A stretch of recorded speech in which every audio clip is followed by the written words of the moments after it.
Biz nasıl Karabağ'a girdiysek Tek millet,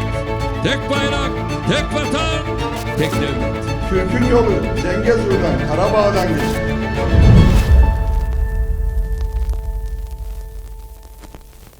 Բարև ձեզ, եթերում իրական Թուրքիա նախագիծն է։ Թուրքի թշնամի երկիրը նկատի ունեն Հայաստանը, հրաժարվում է այդ հողերից նկատի ունեն Սյունիքը։ Քայլ, որը կփոխի տարածաշրջանային հավասարակշռությունը, Հայաստանը հրաժարվում է այդ հողերից։ Այս վերնագրերով թուրքական դեղին մեդիան, սկանդալային մեդիան անցած շաբաթ աղմկում էր, Փաշինյանը համաձայնել է եւ շուտով կհայտարարվի, որ Զանգեզուրի միջանցքի երկայնքով 1200 քառակուսի կիլոմետր տարածքը Սյունիքի մարզ կենտրոն Կապան քաղաքից մինչև Նախիջևան նախատեսվում է փոխանցել Բաքվին եւ Թուրքիային։ Միևնույն ժամանակ հայ-թուրքական մարգարե անցակետի մոտ գտնվող մի փոքրիկ չեզոք գոտի էլ տրվելու է Թուրքիայի հատուկ վարչական վերահսկողությանը։ Նիկոլ Փաշինյանի մամուլի խոսնակն արձագանքեց, նշված հրապարակումն ապատեղեկատվություն է, չունի որևէ փաստական կամ իրավական հիմք եւ հանդիսանում է Հայաստանի Հանրապետության դեմ վարվող հիբրիդային պատերազմի բաղադրիչ։ Ինչ հիբրիդային պատերազմի մասին է խոսքը, եթե Ադրբեջանի հետ, ինչպես պնդում է Փաշինյանը, խաղաղություն է հաստատվել։ Թուրքիայի հետ էլ շփումները, ինչպես էլի պնդում է Փաշինյանը, ուղիղ են, ինտենսիվ, դրական։ Թուրքական մեդիայում չէր կարող նման լուր տարածվել, եթե դա չլիներ Թուրքիայի իշխանությունների հրահանգով կամ առնվազն, եթե Թուրքիայի իշխանությունները դրան դեմ լինեին։ Երբ տարածում են լուրեր, որոնք Էրդողանի սրտով չեն, լրագրողներն ազատվում են աշխատանքից, մեդիա հոլդինգի վերնախավն է բանտ նետվում։ Եվ սրանք վերջերս վերջին 1-2 շաբաթում տեղի ունեցած օրինակներ են։ Հետևաբար արձանագրենք, եթե Փաշինյանի նոր զիջումների մասին լուրերը կեղծ են, ապա Թուրքիան հիբրիդային պատերազմ է վարում Հայաստանի դեմ։ Իրական Թուրքիա նախագծի այս թողարկմանը դիտեք։ Թուրքական հեռուստաեթերում նորից բացել են Հայաստանի քարտեզն ու գլուխ են գովում Թուրքիան մեծ դեր է խաղացել Սյունիքով անցնող տրանսպորտային միջանցքի նախագծում։ Bakü'yü Ankara'ya bağlayacak ulaşım koridorları projesinde de Թուրքական բանակները միավորվում են Արցախի օկուպացիան այս պատմության առանցքում է։ Ermenistan Karabağ üzerindeki tüm iddialarından hukuken vazgeçti. Պետական դավաճանություն, պետական հեղաշրջման փորձ, Բաքվի գորշ կարդինալը ծրագրում էր գահնկեց անել, թե սպանել İlham Ալիևին։ Hələlik isə əsasən iki versiyadan söhbət gedə bilər də. Եվ հարցազրույց այսօր Ջամալ Վակիմ, պատմաբան Լիբանանից, պարոն Նիկոլ Փաշինյանը, եթե չգիտի պատմությունը, ապա ժամանակն է, որ սկսի սովորել, այլապես հայ ժողովրդին կտանի դեպի նոր աղետ։ So for Mr. Nikol Pashinyan, if he doesn't know history, it's about time to start learning it. Otherwise, he will be driving the Armenian people into a new disaster. Եվ այսպես, թուրքական հեռուստաեթերում նորից բացել են քարտեզը եւ խոսում են Հայաստանի տարածքի մասին։ Ներկայացնում են աշխարհում տարբեր ճգնաժամերը ու պատմում, թե ինչպես է Թուրքիան կարգավորում դրանք, որքան դրական դեր է ունենում խաղաղություն հաստատելու գործում։ Թուրքիան Հայաստանի բարագայում Թուրքիայի խաղաղություն հաստատող քայլ են ներկայացնում Արցախում պատերազմը, ու ինչպես միշտ են անում, բացեի բաց խոսում են Թուրքիայի ներգրավվածության մասին։ yine önemli çözülmüş krizlerden bir tanesi ki Ermenistan'la Azerbaycan arasında 2020'deki Karabağ Savaşı'nda tabii ki Türkiye Bakü'ye destek vermişti. Մեկ այլ կարևոր լուծված ճգնաժամ է Հայաստանի եւ Ադրբեջանի միջև ճգնաժամը։ Իհարկե, Թուրքիան աջակցել է Բաքվին 2020 թվականի Ղարաբաղյան պատերազմի ժամանակ, բայց Ղարաբաղյան պատերազմից հետո բանակցություններ են եղել Հայաստանի եւ Ադրբեջանի եւ նույնիսկ Թուրքիա եւ Հայաստանի միջև ըստ էության Անկարա, Երևան, Բաքու գծով։ Սա ոչ միայն առաջնորդել է Հայաստանին եւ Ադրբեջանին խաղաղության ուղու վրա, այլև հարթել է Թուրքիա եւ Հայաստանի միջև հարաբերությունների կարգավորման ճանապարհը։ Այդ հարաբերությունները փաստացի մնում են չկարգավորված, դիվանագիտական հարաբերություններ հաստատված չեն, Հայաստան-Թուրքիա սահմանը բաց չէ, անգամ Փաշինյան-Ալիև խաղաղության համաձայնագիրը նախաստորագրելուց եւ Հայաստանի տարածքով թուրքերի անխոչնդոտ անցում ստանալուց հետո։ Թուրքիայից հնչում են այսպիսի հայտարարություններ, որ դեռ սահմանը բացել չեն շտապում։ Տեսնես ինչու։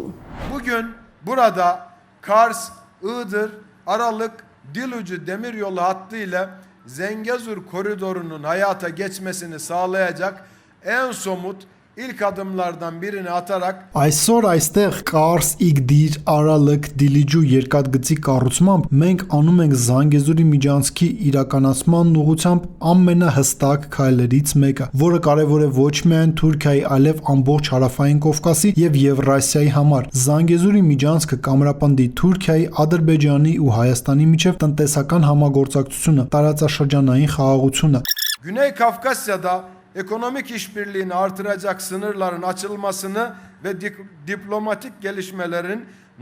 normalleşmesini de hızlandıracak. Այն կամրապնդի Հարավային Կովկասում տնտեսական համագործակցության աճին նպաստող սահմանների բացումը եւ դիվանագիտական հարաբերությունների կարգավորումը։ Թուրքիայի տրանսպորտի եւ ենթակառուցվածքների նախարարն այս հայտարարությունն արդեն մի քանի անգամ է կրկնել։ Առաջինը, որը քիչ առաջ տեսակ, Զանգեզուրի միջանցք կոչվածի թուրքական հատվածի շինարարության մեկնարկին էր։ Ու թեև Հայաստանի տարածքով անցնող հատվածը հիմա փաստաթղթերով կոչվում է Թրամփի ուղի ու Փաշինյանն այդ կերպ նաեւ փորձում է քողարկել դրա իրական եւ վտանգավոր şaharunların Türkiye'yum baz են խոսում։ Yine savaş sonrası bu bölgede Bakü'yü Ankara'ya bağlayacak ulaşım koridorları projesinde de Անկարան նաև մեծ դեր է խաղացել պատերազմից հետո այս տարածաշրջանում Բաքուն Անկարային կապող տրանսպորտային միջանցքի նախագծում։ Այստեղ չհամաձայնել չենք կարող։ Եվրամիության ընդլայնման հարցերով հանձնակատար Մարտա Կոսը հայտարարել է, որ Թուրքիան Եվրամիության Սև ծովի եւ Կենտրոնական Ասիայի ուղղությամբ ծրագրերի առանցքում է։ Թուրքական պետական լրատվական գործակալությունն այս լուրը ներկայացնում է հենց այս վերնագրով, որովհետև այս հայտարարության կենտրոնում Հայաստանի տարածքն է։ Հայաստանի տարածքով անխոչնդոտ անցումը։ Լյուքսեմբուրգում Եվրամիության արտաքին գործերի նախարարների նիստի նախաշեմին Կոսը նշել է, որ առաջին անգամ անցկացվում է այսպիսի լայն ձևաչափով հանդիպում, նպատակ ունենալով քննարկել տարածաշրջանային անվտանգությունը եւ փոխկապակցվածության զարգացումը։ Նա նշել է, որ նիստին մասնակցում են Թուրքիան, Հայաստանը, Ադրբեջանը, Վրաստանը, Մոլդովան, Ուկրաինան, ինչպես նաև Կենտրոնական Ասիայի մի շարք երկրներ։ Ըստ Եվրապաշտոնյայի տարածաշրջանը կանգնած է խաղաղության եւ տնտեսական նոր հնարավորությունների շեմին, հատկապես Հայաստանի եւ Ադրբեջանի միջև հարաբերությունների կարգավորման գործընթացի պայմաններում։ Կոսը կարևորել է Թուրքիայի աշխարհագրական դիրքը,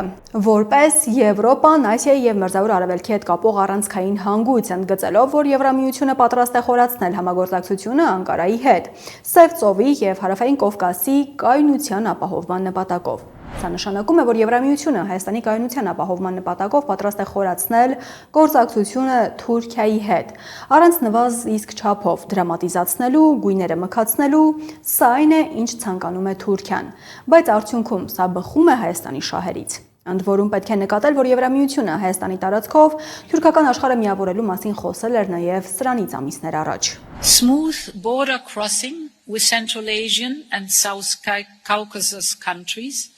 is also essential to reach the Black Sea. Սև ծով հասնելու համար կարևոր է նաև Կենտրոնական Ասիայի եւ Հարավային Կովկասի երկրների հետ սահմանը սահուն հատելը։ Armenia with Turkey and Azerbaijan is going to be a game changer. 3 տասնամյակ փակ Հայաստանի, Թուրքիայի եւ Ադրբեջանի հետ սահմանների բացումը կփոխի խաղի կանոնները։ Դա Եվրոպան եւ Կենտրոնական Ասիան կմոտեցնի ավելի քան երբևէ։ Եվ Հայաստանին վերաբերող հարցերը Թուրքիայի հետ քննարկելու մասին հայտարարել էր նաեւ բարձրաստիճան ամերիկացի պաշտոնյան։ So Tom in Turkey has Թոմը Թուրքիայում երկու մարդ ունի, որոնք շատ կարևոր են այս ամենի մասով, ինչ կատարվում է այդ տարածաշրջանում։ Մեկի անունը Իբրահիմ է, որը Թուրքիայի հետախուզության ղեկավարն է, մյուսի անունը Հական, որը Թուրքիայի արտաքին գործերի նախարարն է։ And I might end up with a problem in Azerbaijan or Armenia, could be a Ukrainian issue, and these gentlemen I'm referring to in Turkey are experts in all of these areas. And I'm encouraged in the Trump administration, this is how he works, to call Tom on the phone and to say to Tom, what's Ibrahim's insight as to this. Երբ ես Ադրբեջանին կամ Հայաստանին, Ուկրաինային առնչվող որևէ խնդրի եմ բախվում, Թուրքիայում այս երկու ջենտլմենները այս ամենի մասնագետներն են։ Թրամփի վարչակազմում ինձ խրախուսում են։ Նախագահն այսպես է աշխատում՝ զանգել Թոմին եւ հարցնել, ինչ տեսակետ ունի Իբրահիմը դրա մասին։ Այսպես մենք միասին ենք աշխատում։ Կան հաջողության բազմաթիվ օրինակներ, քանի որ մեր վարչակազմերը շատ լավ են շփվում։ Ստացվում է, որ Հայաստանին առնչվող հարցերը Թուրքիայի հետ քննարկվում քննարկում են բոլորը, նաև արևմտյան գործընկերները։ Թուրքական բանակները միավորվում են։ Այս վերնագրով է թուրքական մեդիան դեռ շարունակում պատմել 2 շաբաթ առաջ կայացած թուրքական պետությունների կազմակերպության սամիթի գլխավոր արդյունքի մասին։ Արցախի օկուպացիան այս պատմության առանցքում է։ İşgalcileri ata topraklarımızdan kovduk ve adil bir barışa ulaştık. Ալիևը հայտարարեց, որ մենք վրընդել ենք զավթիչներին մեր նախնիների հողերից եւ հասել արդար խաղաղության։ Նա նաեւ նշեց, որ Հայաստանի օկուպացիոն քաղաքականությունը չի մոռացվի։ Önemli maddesi tarafların birbirlerinin egemenliğini ve toprak bütünlüğünü resmen tanıması oldu. Bu maddeyle Ermenistan Karabağ üzerindeki tüm iddialarından hukuken vazgeçti. Վաշինգտոնում նախաստորագրված համաձայնագրի ամենակարևոր կետը կողմերի կողմից ինքնիշխանության եւ տարածքային ամբողջականության պաշտոնական ճանաչումներ։ Այս կետով Հայաստանը իրավաբանորեն հրաժարվեց Ղարաբաղի նկատմամբ իր բոլոր պահանջներից։ Ղարաբաղ տերմինի հեռացումը Հայաստանի սահմանադրությունից նույնպես համարվում է գործընթացի բնական մաս։ Սա է Հայաստանի եւ Արցախի հետ կատարվածի համաթուրքական կամ եթե կուզեք պանթուրքիստական ընկալումը։ Քիչ առաջ անդրադարձանք Եվրամիության շահերին Թուրքիայի եւ Հայաստանի հետ հարաբերություններում։ Հիմա դրա առավել անթակույց ձևակերպումը,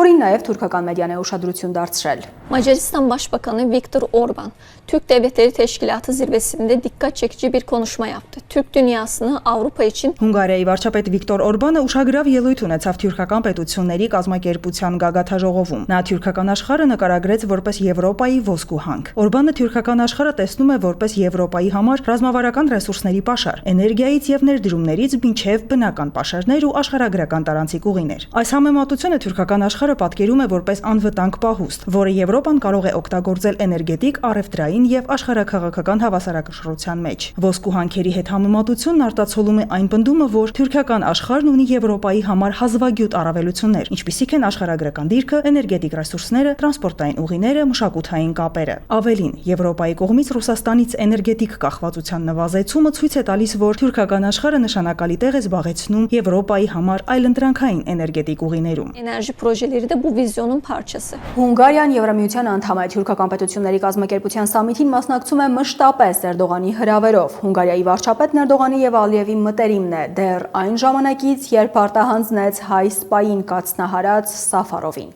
Այնուհետև թուրքական այս անդրադարձում սկսում են պատմել Հայաստանի տարածքի մասին, Վաշինգտոնում ստորագրված գործարքի մասին։ Kısaca trip diye anılan bu yol aslında Zengezur koridorunun yeni adı. Թրամփի ուղին իրականում Զանգեզուրի միջանցքի նոր անվանումն է։ Այսուհետև միջանցք եզրի փոխարեն կօգտագործվի ճանապարհ եզրը։ Հայաստանը եւ ԱՄՆ-ն կլինեն ճանապարհի համատեղ օպերատորներ։ Ճանապարհի նկատմամբ ինքնիշխանությունն ամբողջությամբ կպատկանի Հայաստանին, այլ կերպ ասած, նրա տարածքային ամբողջականությունը կպահպանվի։ Բոլոր իրավական եւ անվտանգության ընթացակարգերը կիրականացվեն Հայաստանի օրենքներին համապատասխան։ Զանգեզուրի ճանապարհը ռազմավարական նշանակություն ունի ոչ միայն Ադրբեջանի եւ Հայաստանի, այլև Թուրքիայի, Իրանի եւ ամբողջ հարավային Կովկասի համար։ Հայաստանի իրավունքներն արձանագրող եզակի թուրքական մեդիա լուսաբանում է այնպես, որ անպայման դիտարկենք, թեև հետագայում, երբ այս ուղղությամբ խնդիրները ջրի երես դուրս գան, այս տեսանյութը մեզ ոչնչով չի օգնի։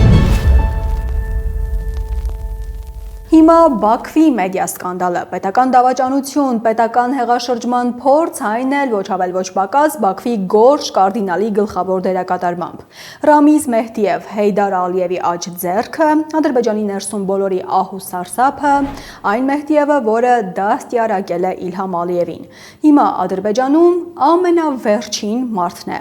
Ամեն ինչ սկսվեց նրան տնային կալանքի տակ առնելու մասին լուրից, հետո պարզ դարձավ, որ Ալիևը նրան մեղադրում է պետական հեղաշրջման փորձի պետական դավաճանության մեջ։ Այնուհետև այս սկանդալում պայթեց ավելի մեծ ռումբ։ Բաքվի պետական լրատվական գործակալությունը իր վստահելի աղբյուրին հղումով հայտնեց. Ռամիզ Մեհդիևը պետական հեղաշրջման ծրագիր էր պատրաստել ռուսական կողմի աջակցությամբ եւ իր խողովակներով այդ պլանն առաջարկել էր Կրեմլին։ Եթե Բաքվի այս մեդիան ինչ-որ բան է հայտնում, ապա դրա տեքստն ուղիղ թելադրված է Ալիևի աշխատակազմից։ Եվ այսպես, ըստ այդ տեքստի Ռամիզ Մեհդիևը փորձել փորձել է օգտվել Մոսկվա-Բաքու հարաբերություններում լարվածության շրջանից, որը սկանդալային դրսևորումներ ստացավ ադրբեջանական օդանավի կործանումից հետո, երբ Ալիևը պահանջեց Ռուսաստանի նախագահից ներողություն խնդրել եւ փոխհատուցում վճարել։ Այդ պահին էլ սկսել է գործել Մեհդիևը, ռուսական կողմին առաջարկելով հետևյալը. ստեղծել ժամանակավոր մարմին, ժամանակավոր պետական խորհուրդ, որը կկառավարեր Ադրբեջանը Ալիևին տապալելուց հետո, անցումային շրջանում։ 87-ամյա Մեհդիևը ըստ իր պլանի գլխավորելու էր այդ խորհուրդը։ Ավելին, Մեհդիևը ռուսական կողմին փոխանցել է նաև տեղեկություններ այն անձանց մասին, ովքեր իր ղեկավարությամբ պետք է ծառայեին այդ պետական խորհրդում, այսինքն իր հանցակիցների անունները։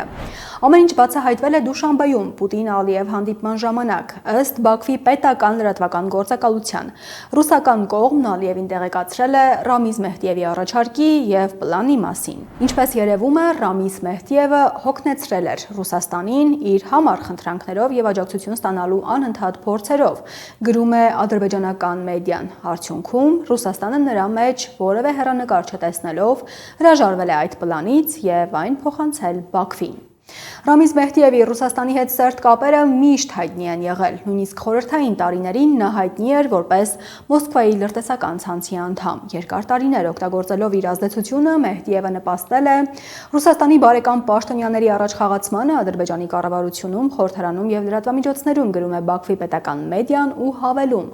Արցախն օկուպացնելու պատերազմից առաջ ռուսամետ պաշտոնյաները հեռացվել են իրենց պաշտոնյաներից։ Ռամիզ Մեհդիևը նույնպես ազատվել է իր պաշտոնից։ Ահա այդ տեսարանի կադրերը։ 5 տարի առաջ Ալիևը պարգևատրում է Հեյդար Ալիևի անվան մեդալով ու հեռացնում պաշտոնից Մեհդիևին։ Այս պատմությունը Ադրբեջանում մեծագույն սկանդալն է հիմա։ Ադրբեջանցիները փորձում են հասկանալ ինչ է կատարվել, ինչու, ինչպես, ինչ կապ ունեն ի վերջո ռուսներն այս պատմության հետ։ Հայերին եւս հասել են։ Մի քանի վայրկյանից տեսնենք հերթով։ Ում է իրականում դավաճանել Ռամիզ Մեհդիևը, հայրենիքը թե Ալիևին։ Հարցը տալիս է Բաքվի, այսպես ասենք, ընդդիմությունից Ալի Քերիմլին ու փորձում պատասխանը գտնել, առաջ բերելով կատարվածի 2 վարկած, ընդ որում գերկարևորություն տալով կատարվածից հետո եւ կատարվածի ֆոնին Մոսկվա-Բաքու հարաբերությունների վիճակին։ Hələlik isə əsasən 2 versiyadan söhbət gedə bilər də. Biri ondan ibarətdir ki, Azərbaycan hakimiyyəti artıq həqiqətən də Putinlə barışır։ Առայժմ մենք կարող ենք հիմնականում խոսել երկու տարբերակի մասին։ Մեկն այն է, որ Ադրբեջանի կառավարությունն արդեն իսկապես հաշտվել է Պուտինի հետ եւ արդեն մենաշնոր է հաստատել Ռուսաստանի հետ աշխատելու ոլորտում եւ եթե կուզեք մյուսների ուղերձը հղում, որ այս հարցում արդեն մենաշնոր ունի։ Մեհդիևի նման միջնորդների կարիք չկա։ Պուտինը նույնպես կարծում է, որ դա լիովին հնարավոր է։ Իլհամ Ալիևի հետ համաձայնության գալուց հետո նա կարող է ազատվել որոշ մարդկանցից, որոնք աշխատել են խորհրդային միության, ապա նաև Ռուսաստանի համար։ Նրանց ժամանակն անցել է եւ ոչ ոք չի առարկի, եթե Բաքվում որոշեն պատժել այդ մարդկանց։ Եթե առաջ միայն ընդդիմադիրներն էին Մեհդիևի մասին խոսելիս նշում, որ նա Ռուսաստանի մարդն է, ապա հիմա Բաքվի պետական ամբողջ մեդիան է այդ հանգամանքը ընդգծում։ Նշում, որ Մեհդիևը իր ամբողջ կարիերայի ընթացքում մտերիմ է եղել Ռուսաստանի հետ եւ երկար տարիներ համարվել է Ռուսաստանի գլխավոր դեմքն ու ներկայացուցիչը Բաքվում։ Կարող է սա նշանակել, որ այսպիսի անձին պետական հեղաշրջման փորձի մեջ մեղադրելը նշանակում է, որ Դուշանբեում հայտարարված զինադադարի պայմաններում Ռուսաստան-Ադրբեջան լարվածությունը շարունակվում է։ Amma başqa variant da mümkündür ki, demək ki, Putinlə Əliyev müəyyən mənada barışıblar, o gərginliyin kəskin mərhələsi arxada qalıb, amma əslində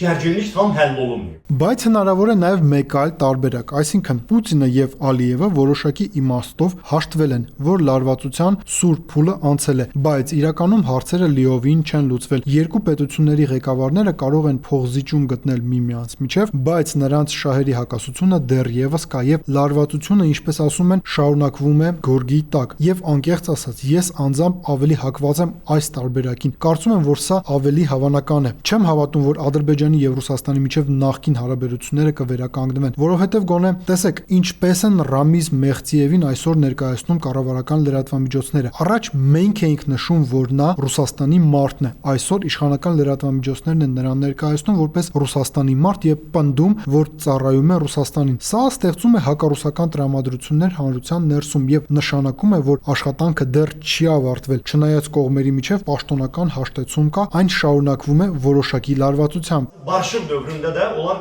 keçmişi unutmayacaqlar. Ալիև-Պուտին հարաբերություններից բացի նույն այս Քերեմլին կատարվածը դիտարկում է մեկ այլ տեսանկյունից եւս։ Ռեժիմը ուտում է իր սեփական ճարտարապետներին։ Այն փաստը, որ կոռուպցիայի եւ բռնաճնշումների ներկա ռեժիմի գլխավոր հիմնադիրներից մեկը Ռամիզ Մեհդիևը այս տարիքում մեղադրվում է ծանր հանցագործությունների մեջ, ռեժիմի սնանկության եւ ինքնախաբեության եւս մեկ ապացույց է։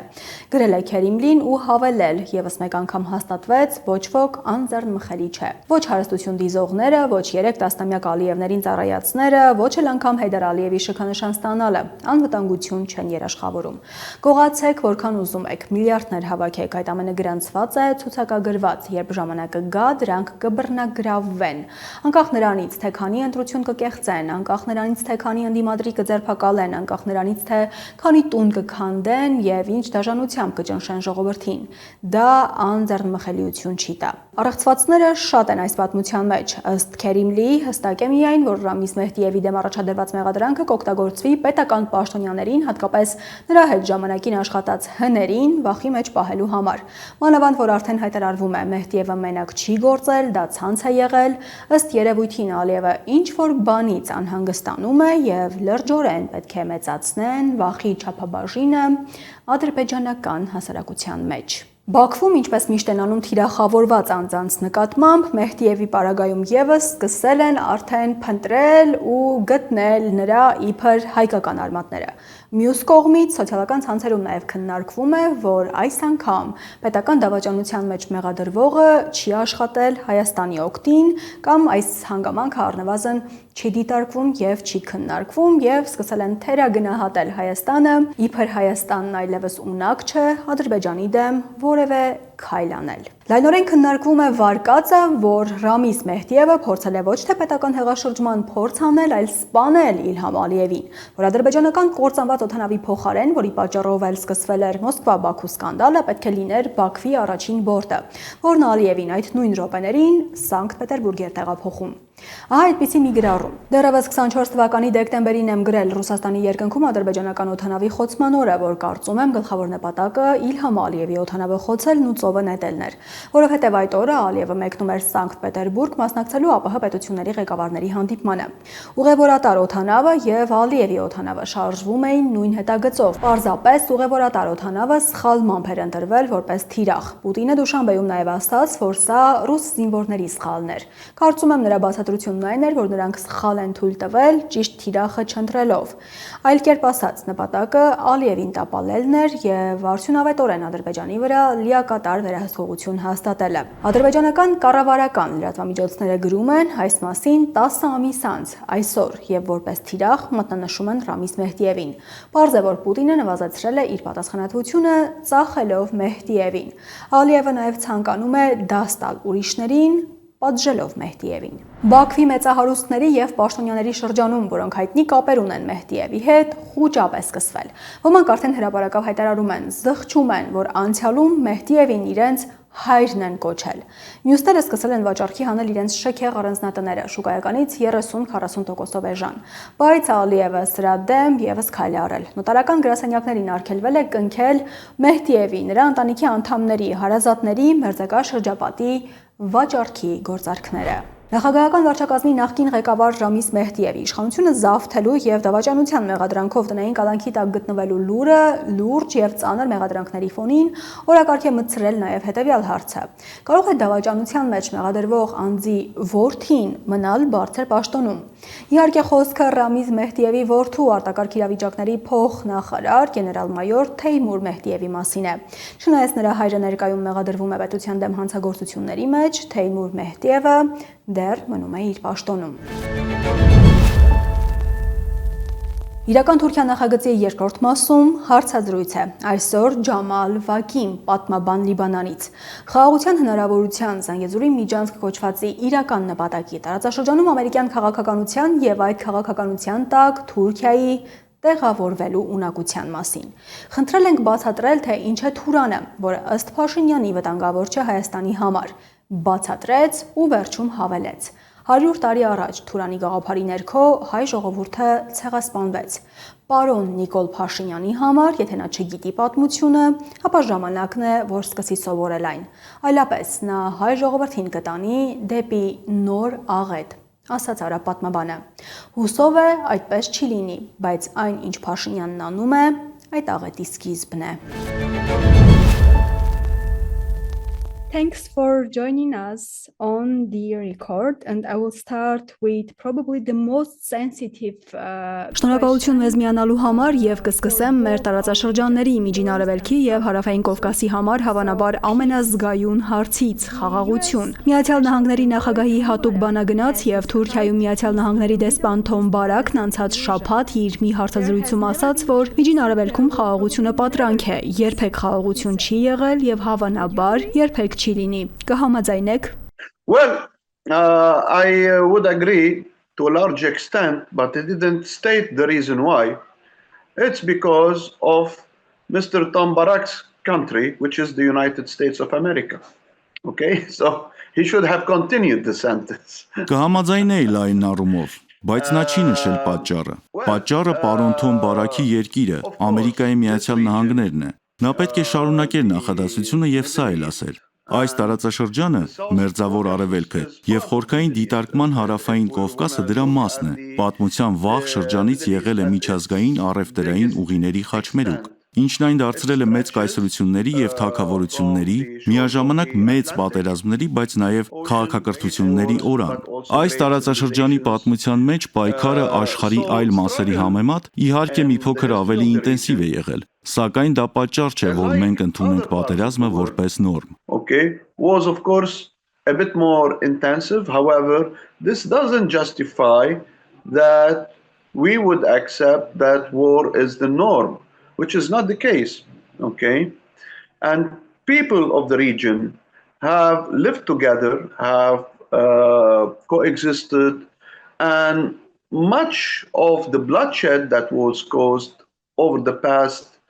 2 centuries was due to Western infiltration into the region. Այս տարածաշրջանի ժողովուրդները ապրել են միասին, համակեցության մեջ են եղել եւ վերջին 2 դարերի ընթացքում տեղի ունեցած արյունահեղության մեծ մասը պայմանավորված էր տարածաշրջան արևմտյան ներթափանցմամբ։ Կարող ենք նշել բրիտանացիների, ֆրանսիացիների, իսկ ավելի ուշ ամերիկացիների Միացյալ Նահանգների պարագան։ So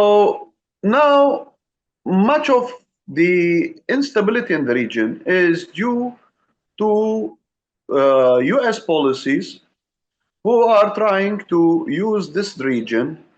as to impose their hegemony on the region. Not only that, Այժմ տարածաշրջանում անկայունության մեծ մասը պայմանավորված է ԱՄՆ քաղաքականությամբ, որը փորձում է օգտագործել այս տարածաշրջանը իր հեգեմոնիան, գերիշխանությունը պարտադրելով։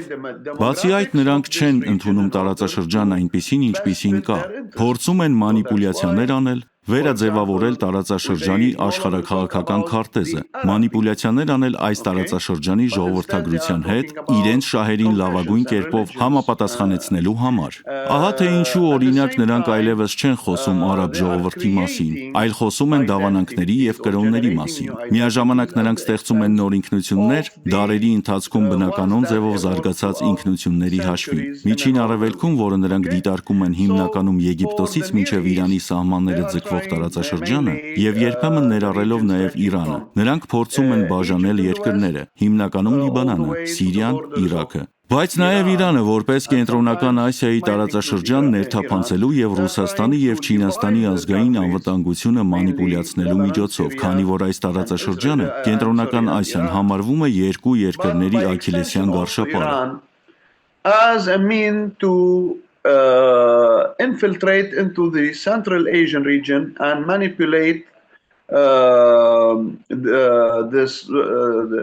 national security of Russia and China, as this region, Central Asia, is considered as the soft belly of both countries. And if we see that this region, through this region passes Եվ եթե նկատենք մեր տարածաշրջանով անցնում է չինական մեկ գոտի նախաձեռնության ամենակարևոր ճյուղերից մեկը։ Միացյալ Նահանգները տարբեր ձևերով եւ միջոցներով պատերազմներ է մղում Չինաստանը պաշարելու համար։ Խնդիրն այն է, որ նրանք տարածաշրջանի ժողովուրդներին չեն տալիս ընտրության հնարավորություն ամերիկացիների կողմից լինել, թե ամերիկացիների դեմ սեփական շահերից ելնելով։ The problem is that they are not giving the people of the region the choice to choose whether to side with the Americans or, let's say, against them according to their own interests. So there is no democracy in this sense. Այս իմաստով ժողովրդավարություն չկա։ Ցանկացած երկրում, որը նրանց դեմ է, փորձում են մանիպուլյացիաներ անել, այնպես ինչպես արեցին Սիրիայի հետ, երբ գրեթե 14 տարի տարբեր միջոցներով պատերազմ մղեցին Ասադի ռեժիմը տապալելու համար։ Եվ հիմա տեսնում ենք իսլամիստների կոալիցիա, որը կոտորում է սիրիացի ժողովրդի տարբեր հատվածներ կամ խմբեր։ Միաժամանակ տեսնում ենք, որ օրինակ Հայաստանում, եթե թույլ կտակ արտահայտել իմ կարծիքը այս առումով, դա կարող է շատերին դուր չգալ, նրանք աջակցեցին գունավոր հեղափոխությանը։ Segments or groups of the Syrian people. At the same time, we see that, for example, in Armenia, and if I may express my opinion in this regard, it might not please many, they, let's say, supported a colored revolution that brought into power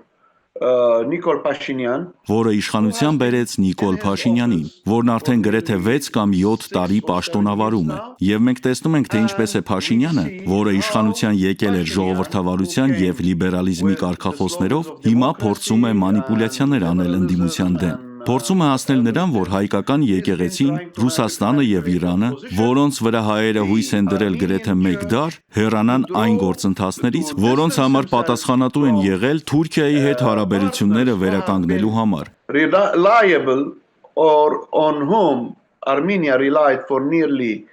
a century or more, such as Russia and Iran, in order to mend fences with Turkey, which still, let's say, denies its responsibility for the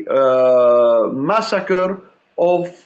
millions of Armenians. Այն Թուրքիայի հետ, որը դեռ ժխտում է իր պատասխանատվությունը միլիոնավոր հայերի, ինչպես նաև այլ ժողովուրդների կոտորածի համար, զրկելով նրանց հողերից։ Մենք գիտենք, այն ինչ հայերը համարում են իրենց հայրենիքը, նրանցից խլվել է։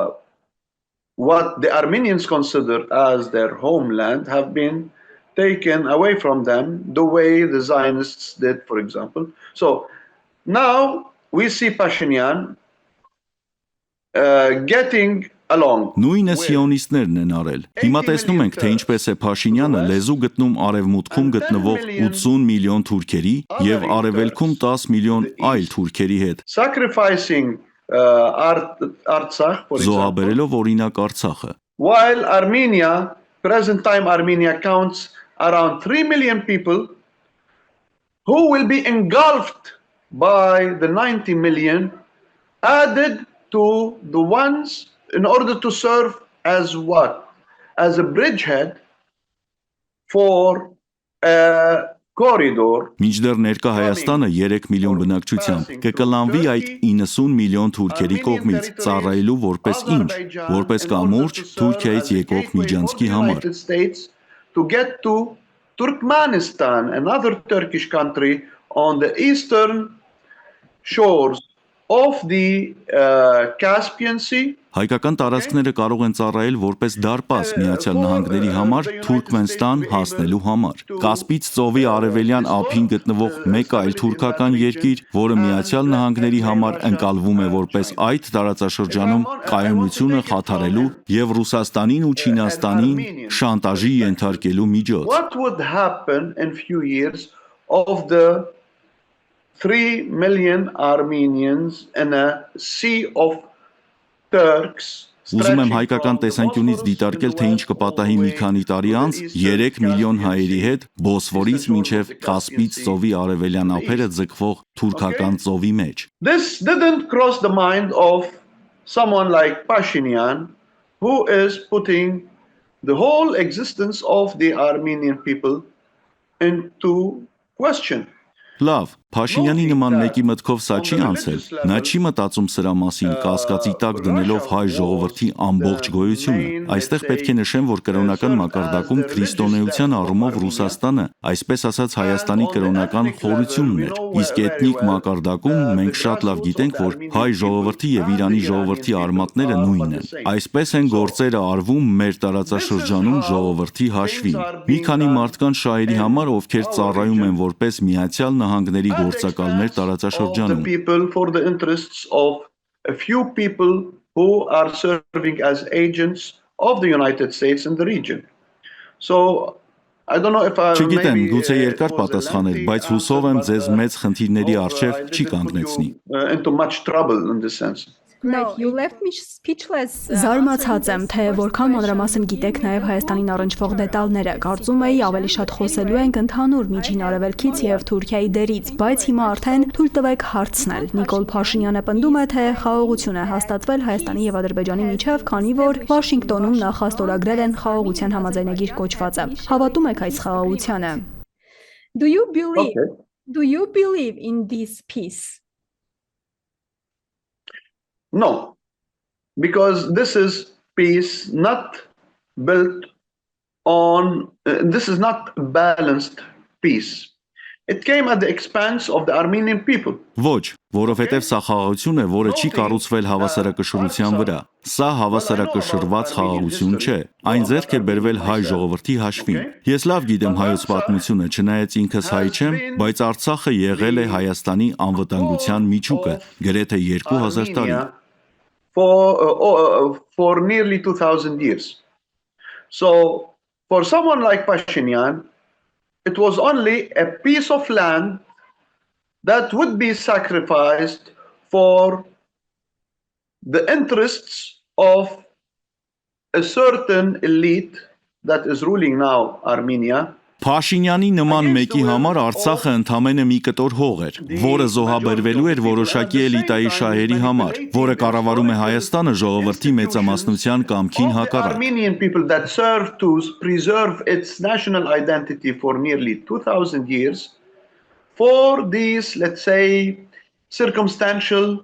interests. Միաժամանակ նա մանիպուլացնում է հայ ժողովրդի պատմական ինստիտուտները, որոնք ծառայում են ազգային ինքնությունը պահպանելու գրեթե 2000 տարի այս ասենք հանգամանքային շահերի համար։ Ես եկեղեցի չեմ գնում, քրիստոնեություն չեմ դավանում, բայց գիտեմ եկեղեցու կարևորությունը որպես ինստիտուտ հատկապես հայ ժողովրդի համար, որն առաջինն ընդունեց քրիստոնեությունը որպես պետական կրոն։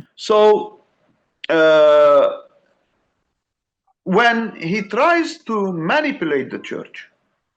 this is also touching to the core basis of the Armenian national identity. Ուստի երբ Փաշինյանը փորձում է ճնշել եկեղեցին, դա հարված է հայ ազգային ինքնության հիմքին, ծառայում է Փաշինյանի օրակարգին, կարճաժամկետ օրակարգին, բայց եկեք ավելի լայն նայենք։ Լավ, ինչ կպատահի, երբ սահմանները բացվեն եւ շատ հանկարծ սկսվի այսպես ասենք աշխատանքային միգրանտների ալիք Ադրբեջանից կամ Թուրքիայից դեպի Հայաստանի տարածք եւ հակառակը։ What would happen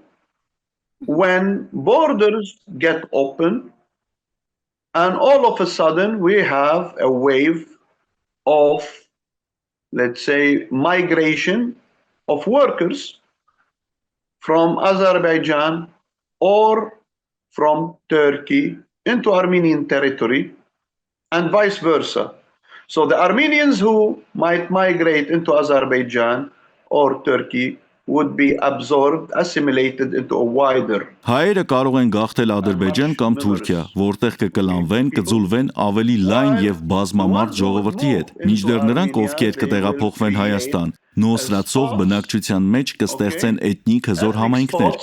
And eventually they might try to claim more rights. So how would Mr. Pashinyan, if he remains in power, and it seems that he's working on that. կպահանջեն ավելի շատ իրավունքներ։ Հետևաբար ինչպես Փաշինյանը, եթե մնա իշխանության եւ կարծես նա աշխատում է այդ ուղղությամբ, կհաղթահարի այս մարտահրավերը։ Հատկապես եթե նկատի ունենք պարոն Ռեջեփ Թայիպ Էրդողանի ազգայնական կրոնական օրակարգը եւ Իլհամ Ալիևի ցեղային մտածելակերպը, ապա դուք գործ ունեք ոչ թե ուտոպիստական մարդկանց, աշխարհիկ մարդկանց հետ, որոնք առաջնորդվում են ինտերնացիոնալիզմի օրակարգով, այլ մարդկանց հետ, որոնք առաջնորդվում են ազգայնական եւ կրոնական, այսպես ասենք, օրակարգով։ Այս մարդիկ օրինակ Ասադի ռեժիմի անկումից հետո սկսել են գիտակցել անդրկովկասյան եւ կենտրոնասիական ազգությունների կողմից ներկայացվող սպառնալիքը, որոնք եկել են պայքարելու Ասադի ռեժիմի դեմ, աշխարհիկ ոչ իսլամական կառավարության դեմ պայքարելու պատրվակով։ Հիմա նրանց չի կարողանում վերահսկել Սիրիայի նոր իշխանությունը, որն իշխանության է բերվել հենց այդ մարդկանց ձեռքով եւ սկսվել են կոտորածներ Սիրիայում տարբեր փոքրամասնությունների դեմ։ Լավ, եկեք շրջենք իրավիճակը եւ փորձենք այն պատկերացնել Հայաստանում։ Ինչպես եք պատկերացնում, ինչ վիճակ է լինելու։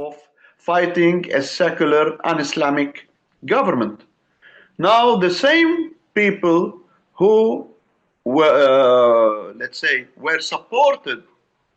by these to get to power are not being able to control them, and many of them are committing massacres against various minorities in Syria. So, well, let's reverse the situation and try to project it onto Armenia. So, how would you imagine the situation would be? Նիկոլ Փաշինյանը պնդում է, թե կարգավորում է հարաբերությունները Թուրքիայի եւ Էրդողանի հետ։ Կարգավորման գործընթաց ունենք հիմա եւ Փաշինյանը համոզում է հայ ժողովրդին, թե Թուրքիայի հետ նորմալ հարաբերություններ են լինելու։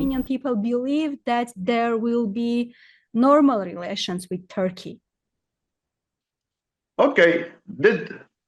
Recep Tayyip Erdogan admit the responsibility of Turkey in the Armenian genocide? No. This is to start. Լավ, Էրդողանն ընդունել է Թուրքիայի պատասխանատվությունը հայոց ցեղասպանության համար։ Խաղաղության հաստատումը պարզապես Միացյալ Նահանգների կողմից աջակցվող թուրքական ծրագրին ենթարկվելն է։ Նույնն է, ինչ Պաղեստինի ինքնավարության ղեկավար Մահմուդ Աբասն է անում, երբ հույսը դնում է Իսրայելի բարի կամքի վրա, մինչդեռ իսրայելցիները առաջնորդվում են նույն ազգային կրոնական մղումներով, ինչ Էրդողանը, բայց տարբեր ձևերով։ Չեք կարող խաղաղություն հաստատել ազգայնական կրոնական օրակարգ ունեցող մեկի հետ։ Եթե Թուրքիան իսկապես փորձեր խաղաղություն հաստատել միջազգային իրավունքի նորմերի հիման վրա, չէր աջակցի Ադրբեջանի ագրեսիային Հայաստանի դեմ եւ Արցախի գրավմանը։ The international law, international norms, he would have not supported Azeri aggression against Armenia and the takeover of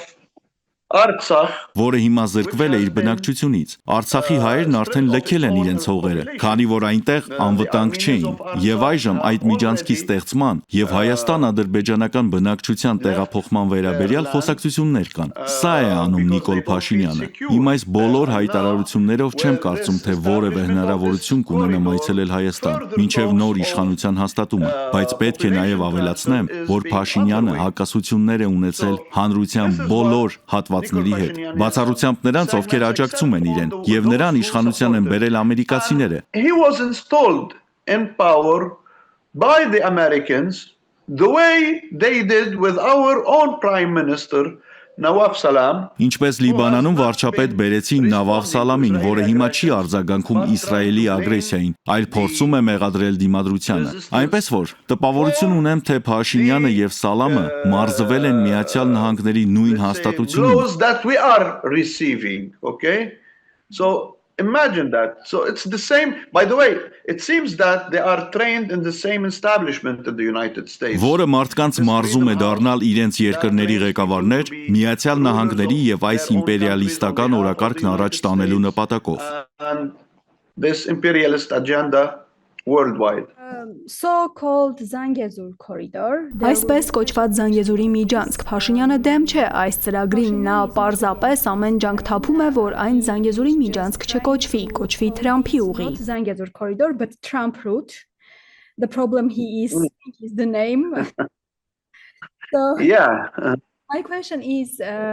Turkey is Why not call it Pashinyan route, for example?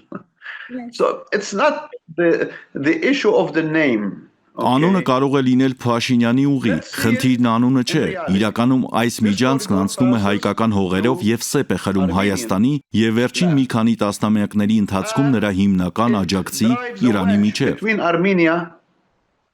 and its main supporter over the past few decades, which is Iran. Okay? So on the strategic level, Ռազմավարական մակարդակում սա խելագարություն է։ Lunacy. Okay? Second, this corridor, which might be narrow now, but with time it should expand in order Երկրորդ հանգամանքը, այս միջանցքը, որը կարող է նեղ լինել հիմա, ժամանակի ընթացքում կընդարձակվի առևտրի, մարդկանց, տեղաշարժի եւ այլնի համար։ Դա կլինի հայկական տարածքի հաշվին։ Mobility, etc. Okay? So it will come also at the expense of Armenian territory. Okay? And at the same time, Pashinyan has been severing his ties with Russia. Միաժամանակ Փաշինյանը խզում է իր կապերը Ռուսաստանի հետ, որին կարող ենք հարցեր ունենալ որոշակի քաղաքականության կամ վարքագծի վերաբերյալ, բայց չպետք է անտեսենք Հայաստանի հետ Ռուսաստանի հարաբերությունների, Հայաստանի Ռուսաստանի աջակցության պատմությունը։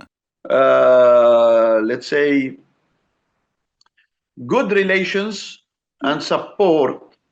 Had it not been for Russia, for example, the whole of Armenia would have been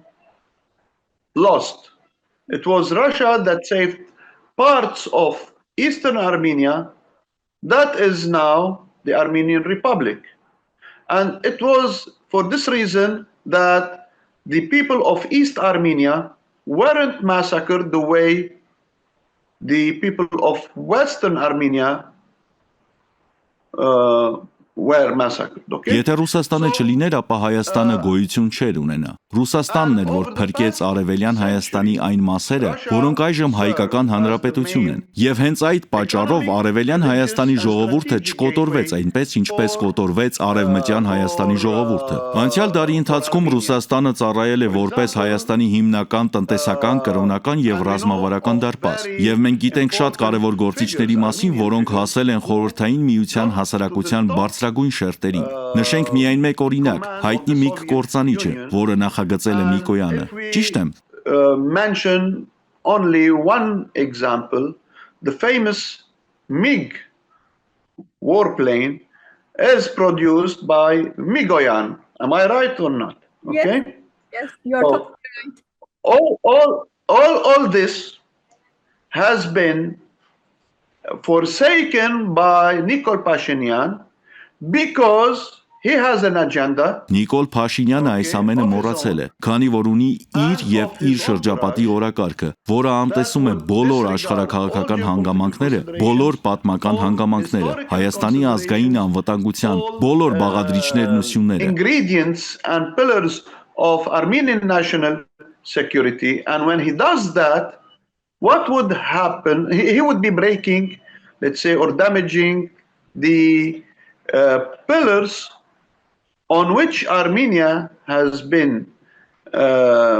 based and Բայց հարցն այն է, թե ինչ կլինի, երբ նա կոտրի կամ վնասի, ասենք, այն սյուները, որոնց վրա Հայաստանը հիմնված է եղել եւ որոնց վրա կարող էր հույսը դնել առաջին համաշխարհային պատերազմի ժամանակ եւ դրանից հետո շատ ծանր իրավիճակում գոյատևելու համար։ But for sometimes I don't know what happens to those who study at American universities.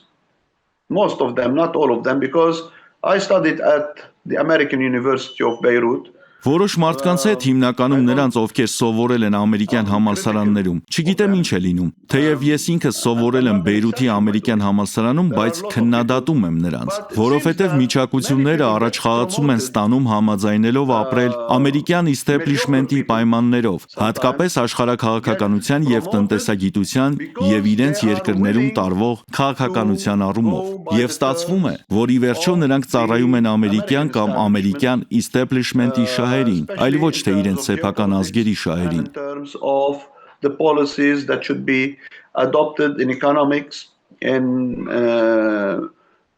in their own countries, and eventually they would be serving the American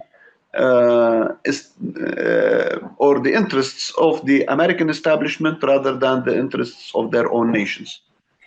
Nikol Pashinyan is also trying to change the mindset of the Armenian people. Նիկոլ Փաշինյանը փորձում է փոխել նաև հայ ժողովրդի մտածողությունը Թուրանի վերաբերյալ, եւ սա այն պարագայում, երբ արդեն 2 շաբաթ առավել ինտենսիվ թուրքական եւ ադրբեջանական մեդիան աղաղակում է անգամ Թուրանի բանակը ստեղծելու մասին։ Նկատի ունեմ, որ սա պարզապես պատմական տերմին չէ։ Թուրանը ներկա վտանգ է, բայց Փաշինյանը փորձում է համոզել հայ ժողովրդին, թե Թուրանը ռիսկ չէ, ասում է, ուզում են անցնել Հայաստանի տարածքով, թող անցնեն, մեր ուզածնել է դա։ Հետևաբար, ձեզ խնդրելու եմ բացատրել, թե ինչ է Թուրանը։ Believe that it's not a danger for Armenia, it's an opportunity to Armenia. If they want to cross the Armenian territory, to go there, to go here, we want the same, he told. So, what is Turan? Well, Turan, it's, or Pan-Turanism. Well, during the Ottoman Empire was a multi-religious, multinational, let's say, state. Թուրանը կամ պանթուրանիզմը Օսմանյան կայսրության ժամանակաշրջանում Օսմանյան կայսրությունը բազմակրոն, բազմազգ պետություն էր։ Իհարկե սուլթանը սուննի մուսուլման էր, բայց բոլոր մարդիկ ապրում էին որոշակի կանոնների եւ հիմքերի համաձայն։ And for example, the Armenians at one point were the favored, let's say, people inside the Ottoman Empire.